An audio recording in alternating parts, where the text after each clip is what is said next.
din. Maraming nagbayan sila dyan sa Tansa, no? Nung nakaraan, bayal seller din, nagpunta dito. Nagpunta? Hmm. Ano ba, lahat ba ng gauge na ayos mo?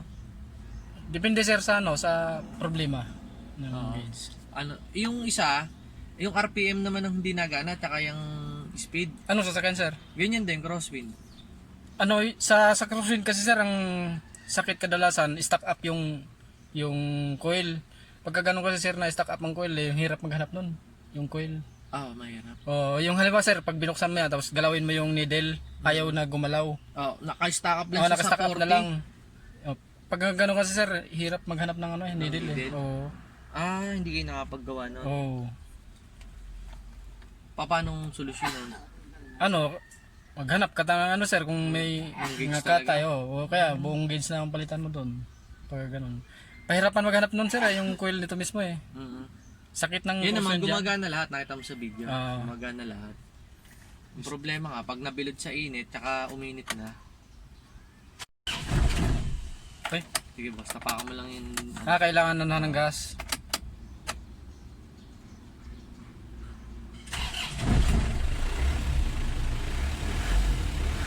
Yung mga sir, yung ano, yung crosswind, galing pa sila ni sir ng Tansa.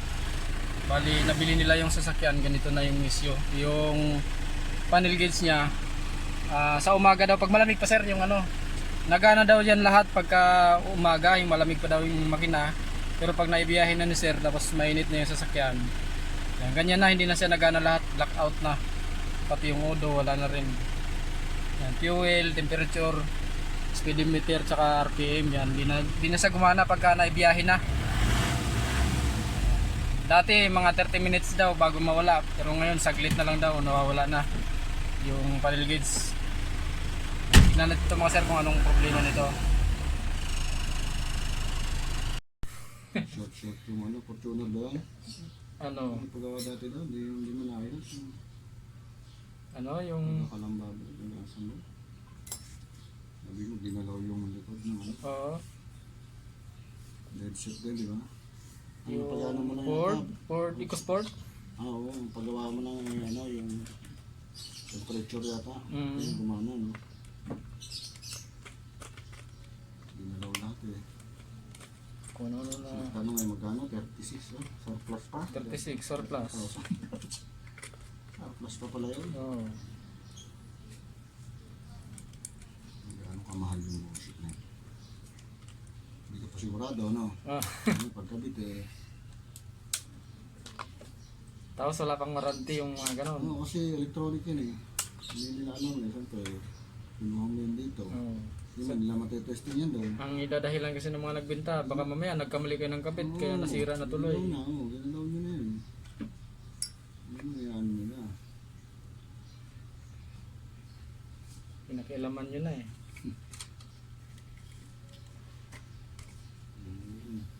Marami yun. Connected pala yun.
Gusto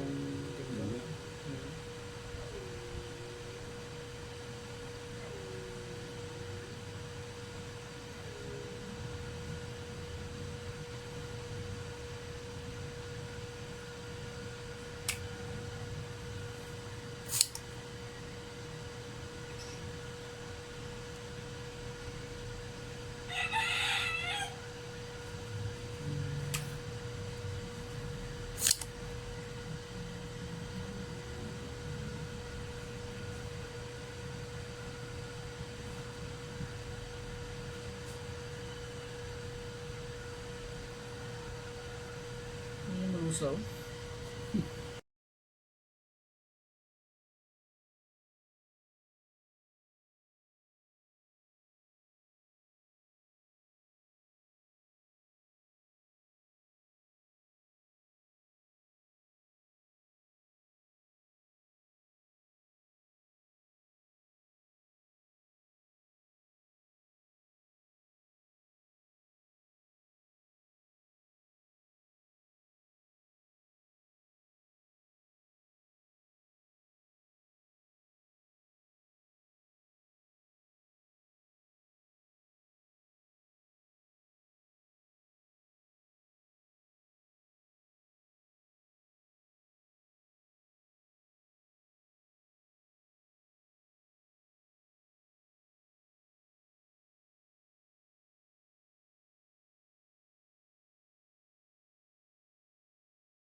Nasa 2010 model na ano, Isuzu Crosswind.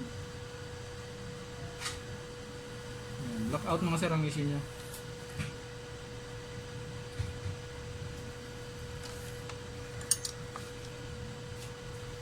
Bago na mga sir yung mga kapasitor niya, pinilitan na natin lahat. Pero dalawa lang talaga yung may tama sa kanya, pero nilahat ko ng palitan para sabay-sabay silang bago. Simbol na natin ito mga sir para matesting na dun sa sasakyan.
Mabuti na lang to mga sir, hindi stock up yung mga needle ng crosswind na to. Kasi kadalasan sa sakit talaga ng crosswind, stock up yung mga needle. Ito siya mga sir, nag-blackout lang.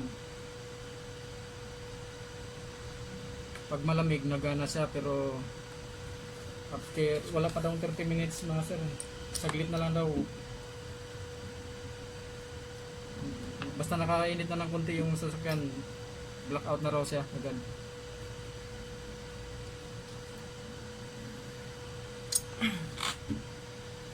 Dati daw may naibiyahe pa raw nila ng malayo-layo bago mag-blackout. Pero ngayon daw pagka-start mga ilang segundo lang daw blackout na. Ano na natin to mga sir? Salpak na natin to sa panel gauge tapos salpak na rin sa sasakyan. Ayan mga sir, ito na salpak na namin yung ano yung panel gauge ni sir dito sa crosswind 2010 ba sir? Ayan, gumana na yung ano yung panel gauge niya, yung RPM, yung odo, tapos matik niyan sir, gagana na yung ano speedometer niyan, gumana na yung odo, tapos yung ano yung fuel yan, umangat na. Ayos na. Lagyan na lang natin ang takip to mga sir. Yun yung odo, gumana na. Pag gumana sa sir, saglit lang tapos no, blackout na ulit. Mga 20, 15 to 20 minutes. pinakamatagal ito.